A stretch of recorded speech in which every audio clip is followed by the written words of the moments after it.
So CBS Sports has each and every team's underrated player on the verge of a big payday. For the Browns, this one's not a surprise. Wyatt Teller. What do you think? I mean, it's one of these things. It's like, what does underrated mean? I think PFF rated him as the best guard in the NFL last year. So I guess he's probably underrated if you asked an NFL fan in Miami or Seattle, like, hey, do you know who Wyatt Teller is? They probably don't, but they probably don't know who any guard is outside of Quentin Nelson. So I do think he's on the verge of a big payday. And we've talked about that a lot. We talked about it on our Orange and Brown Talk podcast. I know we talk about it here. He just feels like the guy to me that might price himself out because they have a really good offensive line here and he can get signed by somebody else to go be the best offensive lineman on another team.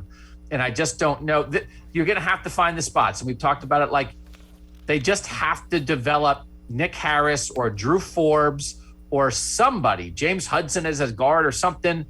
This is where you just have to develop a guy that isn't as good as Wyatt Teller, but that you can still win with and who's a lot cheaper. And I just think Wyatt Teller came out of nowhere.